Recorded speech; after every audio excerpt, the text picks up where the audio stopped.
When you send an email out, your audience is talking back to you. Are you smart enough to listen? You earn 36 pounds for every pound that you spend on email marketing. The question should be, do they want more money? Are you gonna give us some gold dust here? The average email subscriber only spends 9 seconds reading an email. It is not enough to just post on social media. Successful small businesses have a strategy. Welcome to the Business Growth Podcast, powered by ActionCOACH UK, the world #1 in business coaching. Since 1993, we've helped thousands of business owners and entrepreneurs worldwide smash through their limits and achieve extraordinary results. This is more than a podcast, it's your blueprint for success. So grab a pen and paper, take notes, and make sure you hit the subscribe button and notification bell for weekly growth insights. Let's do this.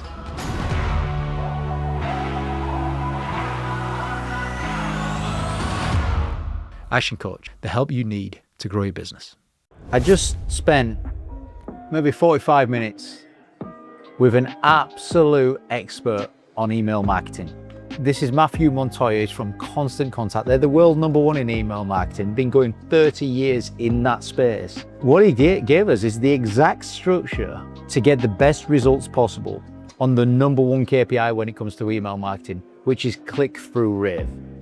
And he talked about the importance of your emails being relevant, on point, useful, and sent at the right time, and the whole strategy that comes behind it, and how simple AI is making it for you guys now. Because what was once full of friction in the past, I've got this sense in the last 45 minutes, is for small businesses, the friction's gone. If you're not doing email marketing, seriously consider. Is digital marketing, is it a minefield or is it a gold mine? That's a tough question, James, or both. It's a gold mine if you do it successfully with strategy. Right. The one challenge with small businesses is that they may understand the need for digital marketing, and to be clear to the audience, most small businesses, no matter where they're located, they may not know what's called digital marketing, but when you are trying to grow a social media following, if you're a small business, that's digital marketing. So just to help define it. And so many may understand the need to market digitally. The challenge with I today... think everybody understands the need to market digitally now. I hope so. Everyone listening right now definitely understands they've got to have a digital fund. The challenge is that they may not understand that Facebook post is digital marketing. We're so used to communicating on social media and using it. Its ubiquitousness causes some to not realize you're actually doing digital marketing. That first line you said, though, the ones that do it successfully are the ones that do it with strategy. Strategy is the key component. So when you said landmine, that's the landmine, is that it is not enough to just post on social media, just get a message out on digital marketing. Successful small businesses have a strategy, and that strategy can be as simple as who's my audience, what's my goal, what are my KPIs, so the information that I want to monitor to know if I was successful or not, and what is my goal once I finish this campaign. So was it to sell more product? Is it to get more phone calls? So to get to more followers? You have to set a goal in order to know whether your campaign was successful or not. So many small businesses, they start off whatever digital marketing they're doing, from social media to text messages to email marketing, they just get the message out.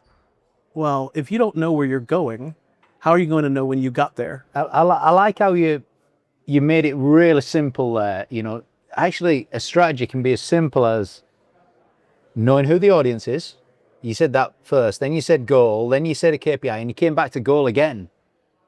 All right, so you maybe just to amplify the importance of knowing the outcome of what you want to achieve first. And I'd be surprised if many small businesses wouldn't do that in nearly every other operation of their business, right? Of knowing the goal.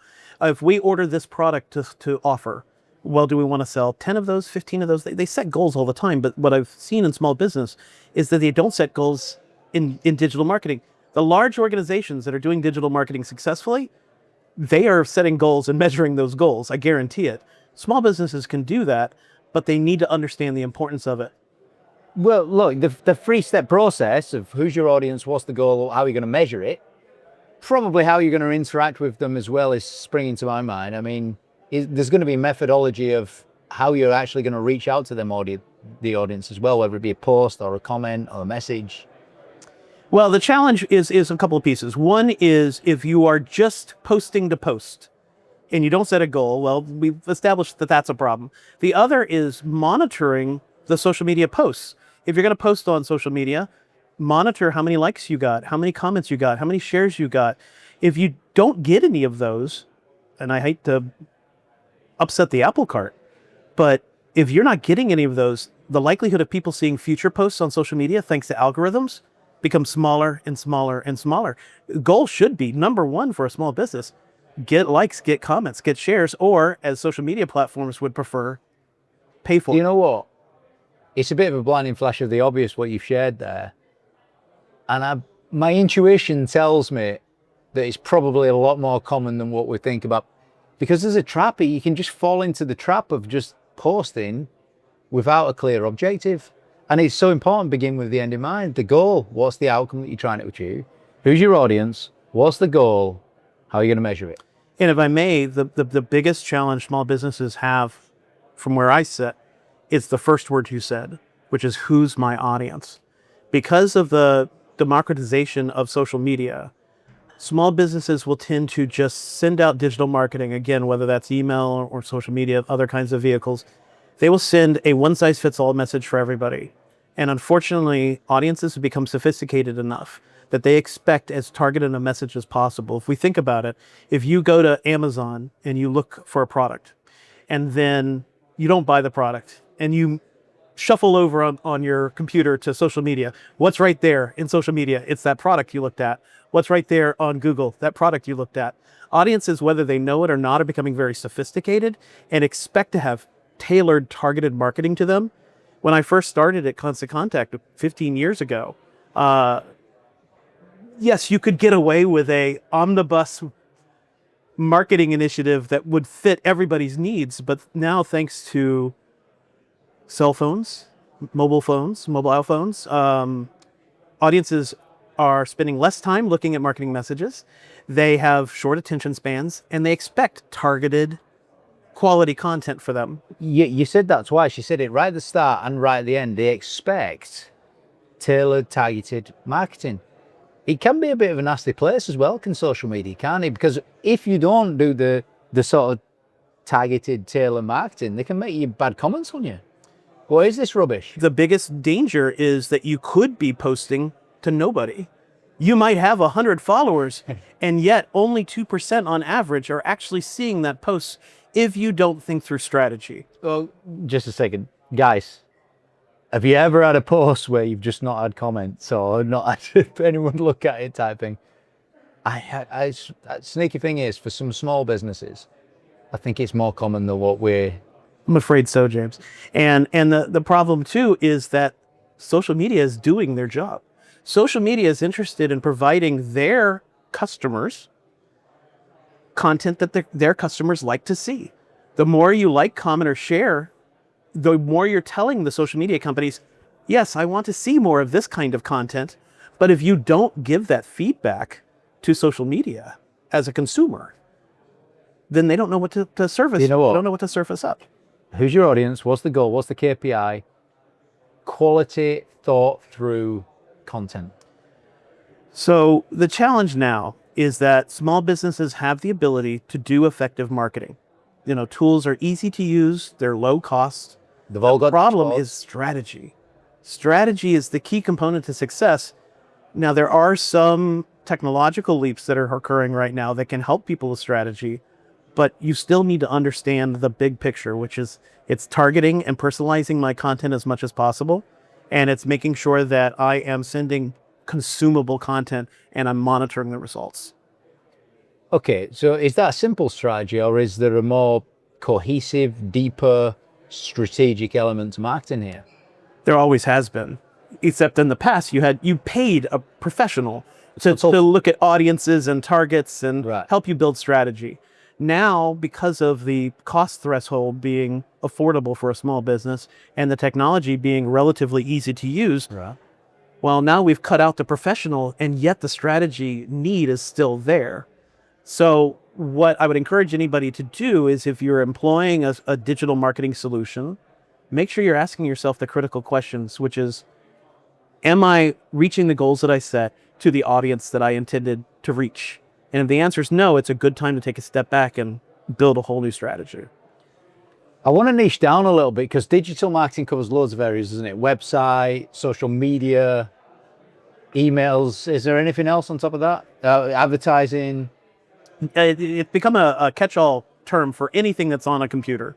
Right, or a phone? I mean, most people are familiar with traditional media, radio, television adverts, print, right? Digital advertising is the digital equivalent. Right. I want to niche down into email marketing Yes. because constant contact are huge on that. Yes. 30 years of expertise in the industry, in digital marketing. That's probably before digital marketing ever came around. We invented it.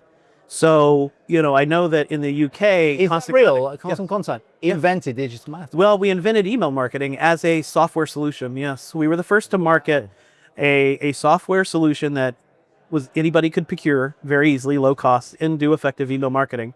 We were the first in the business, and one of the reasons for our legacy has been that we know how to do this very well. We have really, really the highest deliverability rate, meaning that if small businesses use Constant Contact, their email is going to get delivered 90% of the time, which is far better than some of the competitors in the space. And that's just a testament to being in business 30 years is we know how to do this. Okay, so let's go on to email marketing for a second. A lot of people think that email marketing's been and gone. There is a perception. I'll tell you a story. When I first started at Constant Contact, I was very excited. I'd been in traditional media, and I could see the writing on the wall. Print media especially was going out of style, and I was excited to get in software. Oh, the future software. It's going to be a long-term job.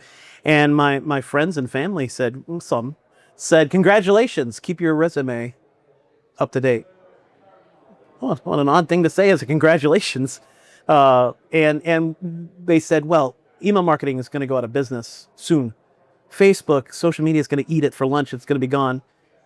Here I am talking to you 15 years later. It's 2025. We have drones and we have AI. We have all the sophistication, and yet email marketing is still here. And the reason email marketing is still here is a testament to its ROI, its return on investment. So 36 pounds if you earn 36 pounds for every pound that you spend on email marketing. Is that you don't find generic? Is that like a generic evidential baseline? Yeah. The average businesses that have been studied on a research program, for every £1 spent, they make £36 back. And if we think about it, most of the people watching or listening to this podcast, their product, their service might be more than 36 pounds, right? Yeah, of course. And so you're going to realize a much higher ROI, which is why I'd encourage anybody watching or listening, look through your inbox. Who is sending you email? Right. Email marketing. It's likely very large, well-known names, airlines and sporting teams. And so true. Right. Why? Because of that 36 pound to £1 investment. You can't beat that anywhere else. The challenge is that the large sporting teams, the airlines, etc., they have marketing professionals that are helping them set goals. And they have marketing professionals. They have goals. Yeah. They have targets. They have measures. Exactly. They realize the importance of it. And you know what? That's a bit. I've just been thinking as you're saying it. For some of them, I get emails daily. You touched on an oft-asked question. Many small businesses, if I talk about some of the challenges they have, one common challenge is a trepidation to doing email marketing regularly. And the secret sauce is you need to do it regularly. So as an example, I receive an email every day that I open nearly every day. It's my bank statement. I check it every day. Now, that proves to me, or at least it gives me an example. Send you every day. Every day. Just an update of where my accounts are. I open that every day because it's relevant to me. And relevancy is the key secret sauce to all of this. It's tied directly to targeting. It's tied directly to goal setting. The more relevant you can make your digital content, the more likely it is going to be accessed. Now, do I suggest everybody watching and listening send an email marketing message out every day? No. But you do have to ask yourself, how relevant is this content? The more relevant the content, the more useful the content, the more likely it's going to get acted on because it's useful and relevant. And the second question I'm always asked about email marketing is, well, but if I send too many emails, people will unsubscribe. That's not the big danger. If somebody unsubscribes, they're unlikely to be doing business with you in the first place. The bigger danger is them not paying attention anymore. So if we think about it, somebody went to a website, attended an event, somehow this small business procured that email address. Somebody willingly rose their hand and said, I want to hear from you, James. Send me stuff. Well, you get some messages from them, email marketing messages. It's not relevant. It's not on point. It's not useful to you. And soon you start to ignore it. And that's the bigger danger, is that email that you volunteered for in this example, James, becomes irrelevant to you and becomes white noise.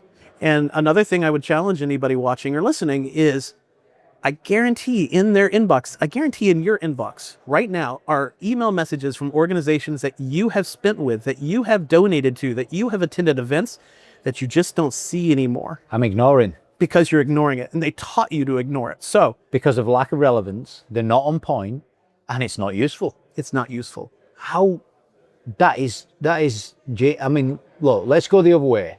How do we become more relevant? How do we become more on point and useful? Well, first it starts with every organization. I can't sit here and prescribe a solution for every small business out there. The people listening and watching know their business best, right? They know their audience.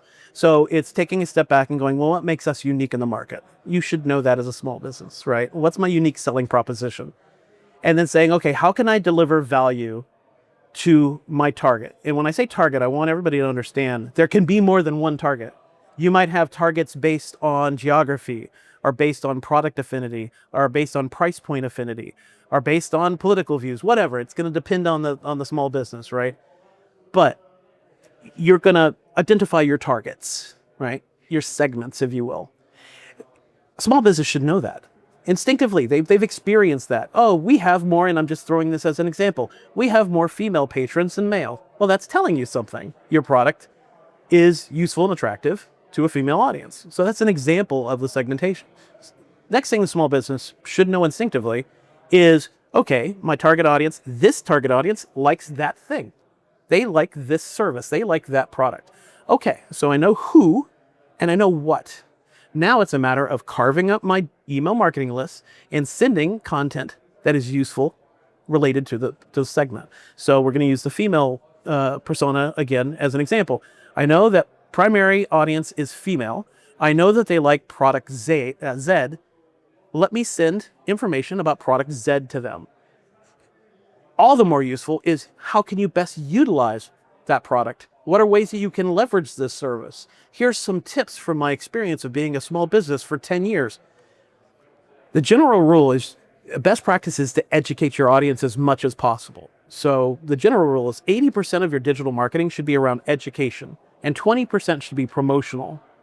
Most small businesses, if they haven't attended a course, if they don't have a coach, if they haven't leveraged a marketing professional, all they do is promote. The challenge there is that if you promote all the time, the question a small business has to ask themselves is, how relevant is that?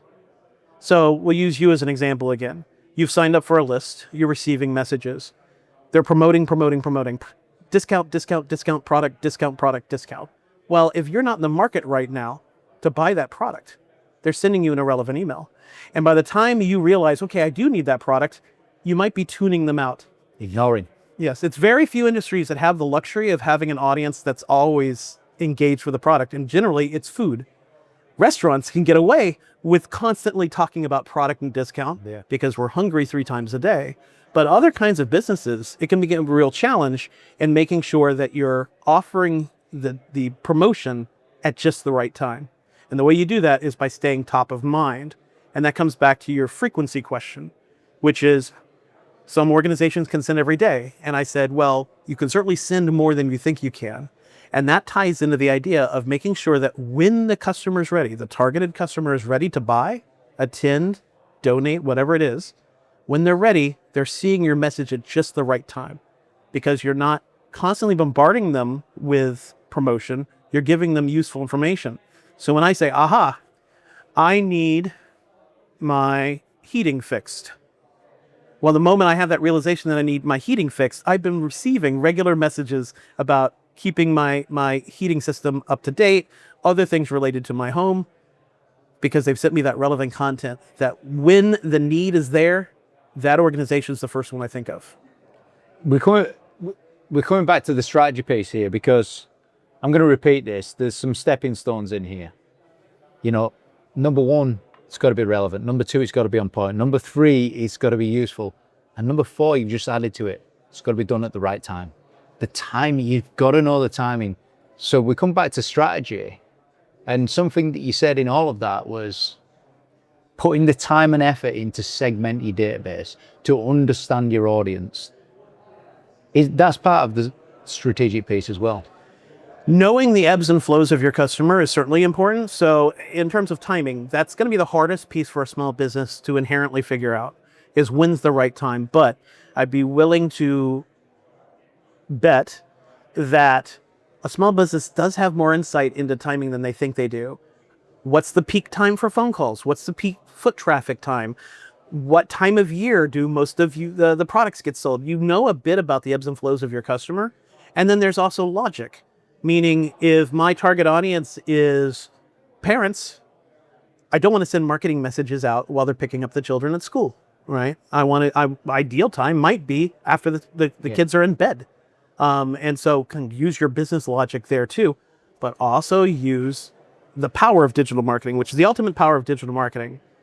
In a typical situation, somebody sitting here in an interview would tell you, well, Constant Contact's easy to use. It's intuitive. It's, anybody can use it and pick it up. And yes, that's true. But the real power in a tool like Constant Contact in digital marketing is data, because data allows you to understand who was interested in what and when. If I send out an email marketing message at 3 p.m. today, and I notice that most of my audience opens the email and clicks on links in the email at 6 p.m. today, I've just learned something, right? If I send out an email today and I have 3 products in that email, and majority of my audience clicks on links about the second product, aha, I now know this audience is most interested in this product at this time of day. And then you just continue to refine that. So learning, having these epiphanies, they're interested in this product at that time of day. And they are this kind of persona of a customer. Well, I will send more targeted messages this time of day about that product to this persona in the future. You know what? It's really coming through. You need to develop a discipline around some key habits that you do around marketing here. And it's a commitment, because there's not only time to segment your database, what you said earlier on, it's time to study the numbers and information that comes back. Like the example that you give. If people are opening up at 6, now we know what time to send it. I always tell audiences that thanks to digital marketing, when you send an email out, your audience is talking back to you. Mm-hmm. Are you smart enough to listen? That's the key piece that so many small businesses That's miss. borderline offensive, isn't it? I've seen so many. No, but are you smart enough to listen? Which basically means, are you going to look at your dashboards? Are you going to put the time required to go and study the information that you've already got? The question should be, do they want more money? Do you want more money? Yes. Yeah. So the more effort you put into that, the more money you can realize. Now, but just a second though, the reality is that is not common practice to carve out the appropriate time for small businesses. Right. We need to study the numbers. We need to segment databases. Every marketing, we've got to know who the audience is, what the goal is, what the KPI is. And we've got to make our messages relevant, useful, on point, and at the right time. It's bizarrely, I don't think it'll take that many changes. If people had that kind of checklist, you've just given us a checklist, that's the point. The good news is we haven't broached the 2-letter subject that solves most of this problem. Oh, are you going to give us some gold dust here? AI. So much of what I've spoken about, AI is accomplishing for the layperson, the small business. With AI, I can only speak particularly about Constant Contact's artificial intelligence. But our AI, you tell Constant Contact what your goal is, who your audience is, what's your target time, and it builds the email for you. And not only does it do that, but one subject we haven't touched on is the importance of omnichannel marketing, meaning sending multiple emails about a subject, multiple social media posts about a subject, All connected. all connected to the same subject matter. AI will build an entire campaign across time, across different kinds. Can you do all that from social. inside Constant Contact? Yes. Omnichannel marketing. Omnichannel marketing. And inside Constant Contacts, their email platform or whatever the platform is, you can build your campaigns. You can ask it to study the numbers. In minutes. It's remarkable. Additionally, there's functionality in Constant Contact where you say, okay, my segment is going to be in Kent and it's male and for this product. And as long as the small business has added that kind of detail about their customers, Constant Contact will find them. They'll actually query the database to find the target market, so that when I send out that email and I say I want to target my Kent customers, poof, it's done. Yeah, I just want to send a message to the listeners right now. This is definitely not a sales pitch for Constant Contact. In our research, we researched you and you were top of your game. In fact, we contacted you and you've flown over from Florida. Clearly. To be here. So clearly not from here. All of the information and experience that we've had with you so far has been absolutely on the money. And I'll go a little bit further. And my coworker who's over here can cover her ears. I want small businesses to succeed.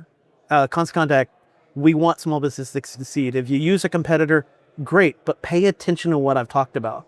If you're not, perhaps you want to use a tool that can help you do a little bit more. But regardless, if you're not paying attention to KPIs, if you're not segmenting your audience, if you're not targeting, you're not personalizing your content, you're not thinking omni-channel, you're wasting your money on a competitor. Okay, so there's AI inside Constant Contact that can do the analysis. Let's say someone's not using AI. Surely like ChatGPT can do the analysis for you if you feed it the numbers. And the difference between ChatGPT and the AI within, and again, I work for Constant Contact, that's my subject matter expertise. The difference between ChatGPT or Gemini or any of the other solutions and the one in Constant Contact is contextually our artificial intelligence already knows about the small business, because when you registered with Constant Contact, you told us about the small business. Yeah. So we contextually know how to speak. Our AI actually mirrors the small business. It knows the value proposition. It knows the unique selling proposition about the small business, and it knows that it's writing for email. It knows that it's writing for social media, and contextually it knows that it's writing for your small business's social media posts, your small business's email, your small business's landing page, etc. I mean, let's talk about data, because if we're going to do email marketing, we need data. Do we buy it? Do we build it? Do we acquire it? What happens? Well, it depends on your definition of data. So one thing I would encourage anybody watching and listening, and encourage isn't even a strong word, demand might be where I go, which is when you're undertaking email marketing, do not buy an email marketing list. Do not trade an email marketing list. Grow your email marketing list. And that is because there's several layers to this. One, if you buy a list, how in the world would people on that list know your business? They wouldn't know your business. And so their recourse would be to mark you as spam. The recourse would be for them, of course, maybe to unsubscribe. But the bigger challenge is that there are laws that say you can't email people you don't know that didn't ask to be part of your list. Here, it's very stringent. The GDPR laws here are very stringent on how you can email market people. They say that you must have permission to email people. So that's the first piece of data to get clear. To build lists, because I can see why people would want the shortcut of buying. But you know, it's like 50 pence an email or something like this. I would equate it to how easy is it for you to start a small business? It's not easy, right? And I would be foolish to tell you it's easy to grow an email marketing list, but it's worth it. How do we grow? You would grow it by first making sure that every customer and prospect interaction you have, every time you interact with a customer or a prospect, you get their contact information. You ask them for that information. Hey, I'd like to send you a little bit of information about us. May I put you on my marketing list? Always ask. If you have staff, train them. Make sure they ask. If we think about it, if somebody interacts with, we're at a show right now, right? And business cards are trading hands. Well, make sure you're taking that business card and saying, you don't mind if I add you to this list, just so I can keep you up to date. You get that permission. Well, they handed you gold. They know your business. They know you're interested. They know the value you provide. They know they're getting on a list. And so by making sure that the small business owner, anybody that's involved in staff is asking, well, that's a pre-qualified prospect. That's a warm lead, right? If I don't ask for that contact information, I'm throwing away that opportunity of somebody who knows my business. The other thing I would do is make sure if you have a website, solicit for email addresses on that website, contact information on that website. If you do shows like this, have a way to collect information on that website. If you're on social media, collect people's contact information on social media. Have them sign up for a digital marketing list, for email marketing lists, because they're showing interest. And the thing I definitely want everybody to understand is, as a company, Constant Contact loves social media, right? It's a valuable tool. We actually enable people to post to Facebook, Instagram, LinkedIn, but they own the contacts. Social media owns your relationship. When it comes to your email marketing list, the small business owns the contacts. And social media can change the rules at any time, and they've done that on who you can reach and how you can reach them and when you can reach them. When you own your email marketing list, it is yours to do with what you will. Give us some benchmarks of decent open rates. B2B, is there a time of the day that works? I don't know whether these are tips or hacks or benchmarks. I will say this. So one thing is, I don't want to put out numbers that give people false hope or false worry, because there are nuances per industry, per segment of business. The nuances aren't great, but there's some nuance to the numbers. What I would say is a better takeaway is, if somebody is employing email marketing, no matter what tool they're using to do email marketing, pay attention to the click rate as the ultimate KPI.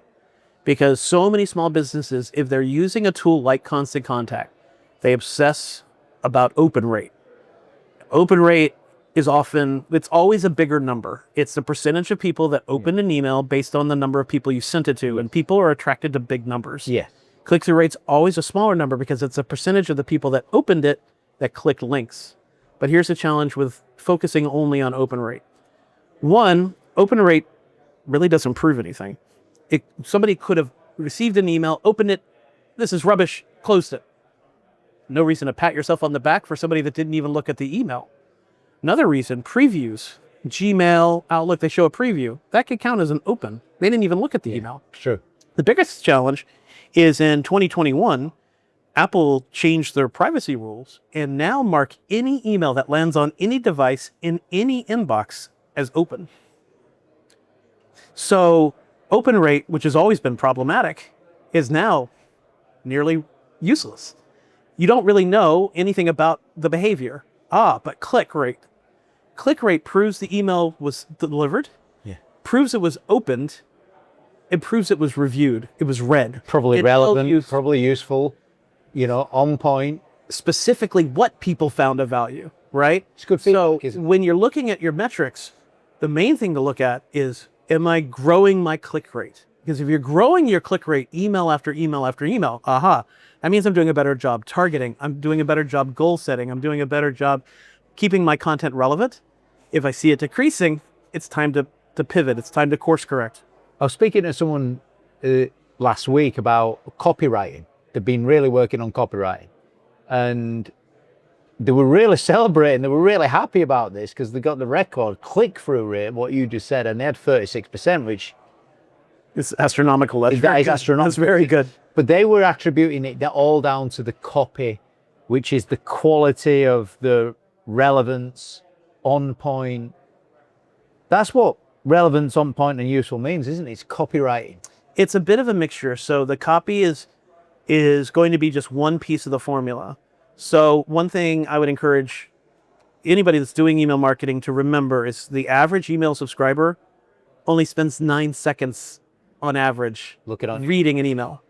Which is probably Actually, more. it's very That's more generous. than a reel, though, isn't it? Because it's very generous. 3 seconds like this. Count 9 seconds on your phone. That's a long time, right? So we have to assume that's actually even lower than that for an average small business. So they're picking up things, aren't they? Have you done eye tracking studies on what they look at in them? Well, that's the next piece of the puzzle. The copywriting has a role to play, but the design of the email has the bigger role to play. Right. So is your brand clearly established? Now, many watching and listening go, oh, my email's at the top. Yes, my brand is clearly established. It may not be, because every individual computer out there has different security settings that will or may not show images, and your logo is an image. So anybody watching and listening, ask yourself, what would happen if my logo disappeared out of this email? Would my brand still carry through? Well, that's represented by color, and color represents 80% of brand recognition.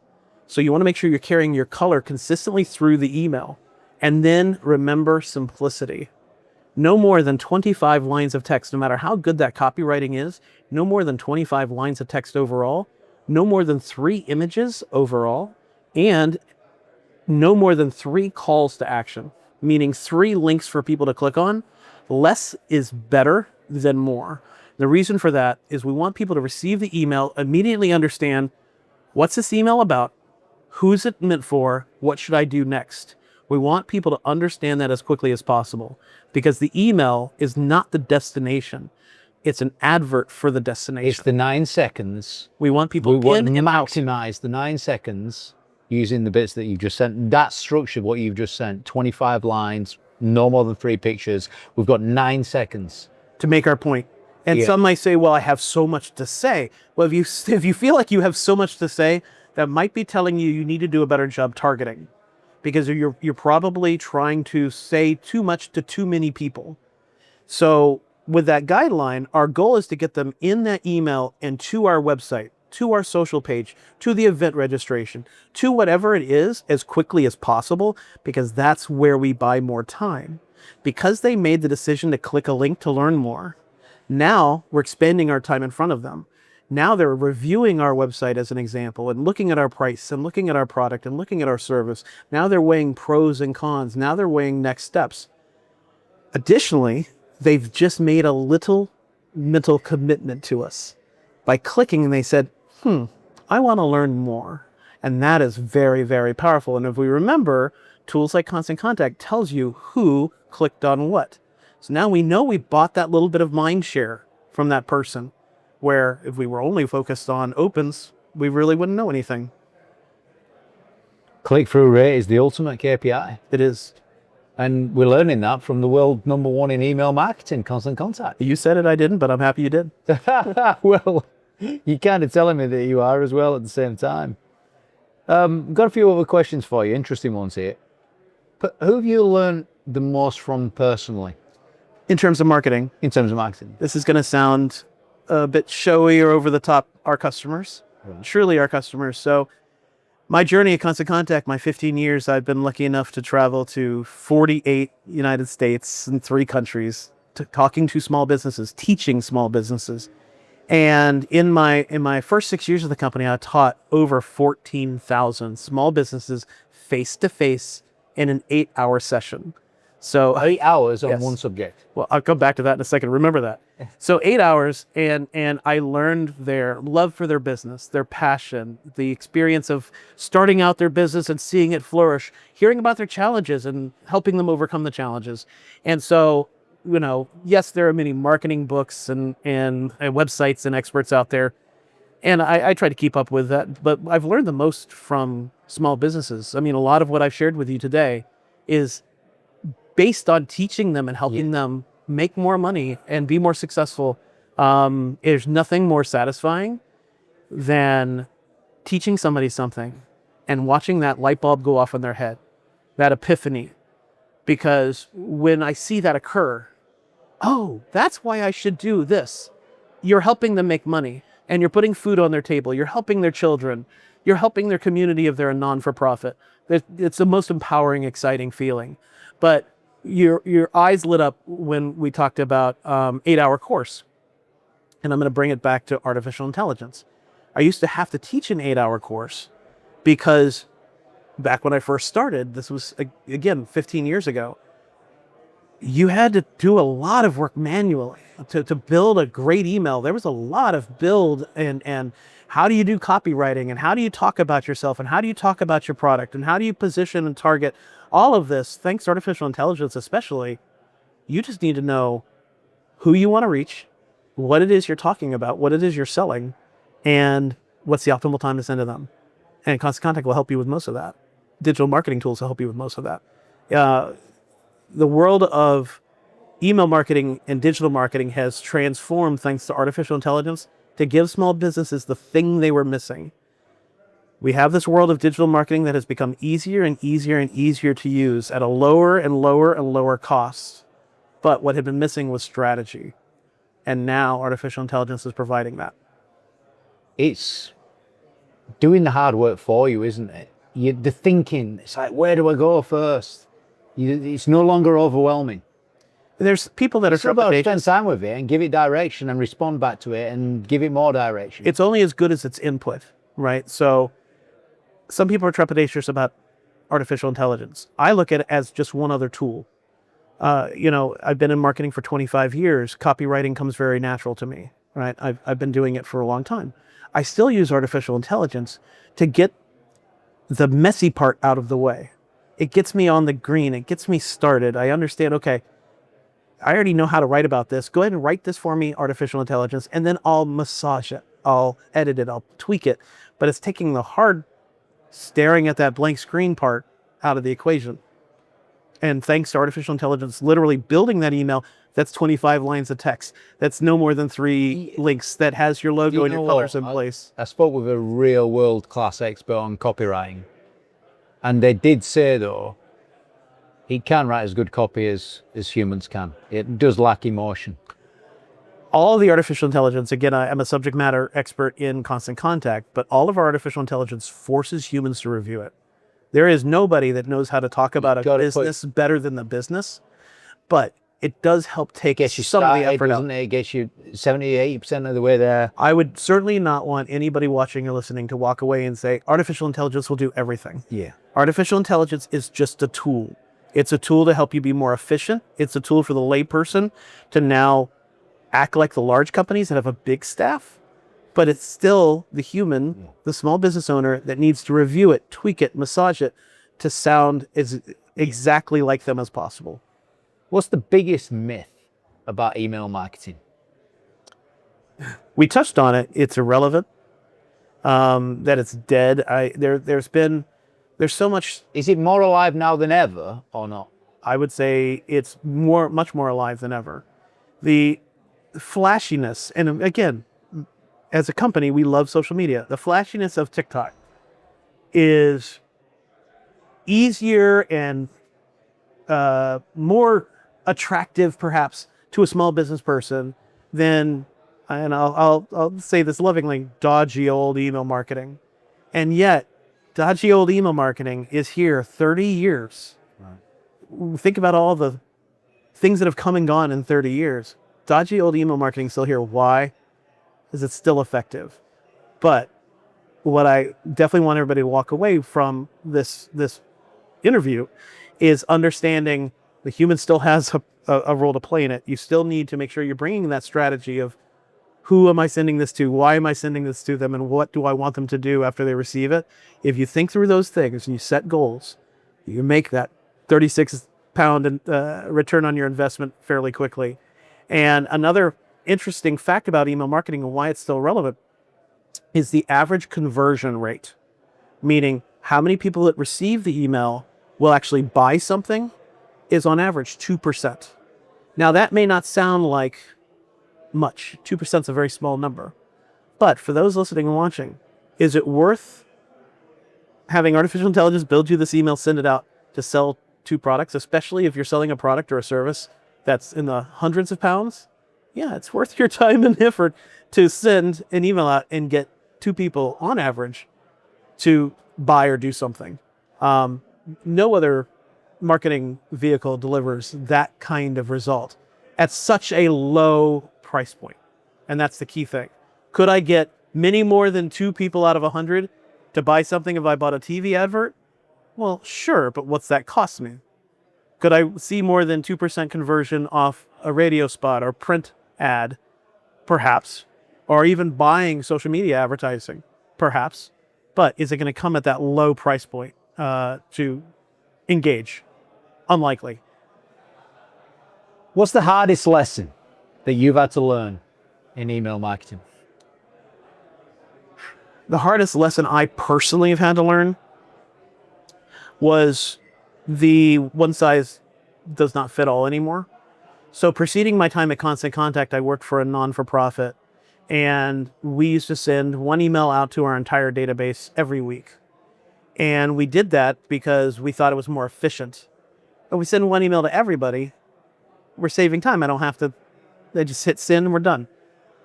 The challenge is that as soon as we did embrace segmentation, as soon as we did embrace targeting, we saw a terrific increase in our donations, a terrific increase in our volunteers. So the hard lesson is instinctively I knew I should target because I've been in marketing at that point for, half my adult life. It was when I finally embraced, all right, maybe I need to send 4 emails out a week, but targeted emails. And, it's worth the time investment. As soon as I did that, I saw a lift in our goals.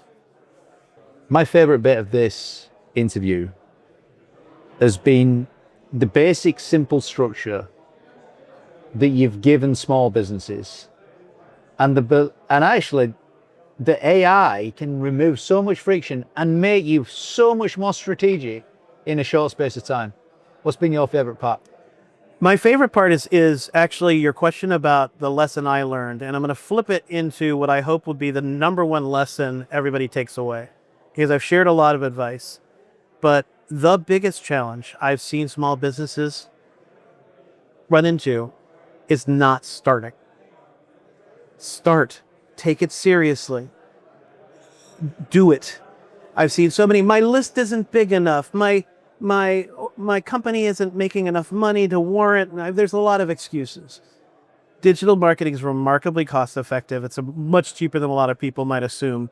And if you have a list of 100 email contacts and you send it out and 2% of that list per email come in and ring the bell when they walk in or call, or visit your website and buy something, isn't that worth the effort? Just start. Just start. Everybody listening and watching, if their small business is worth that effort, take the step and get started. Look, you got that encouragement from me too. Start, take it seriously, and do it properly. Matthew Montoya, thank you very much. Thank you, James. Thanks for having me.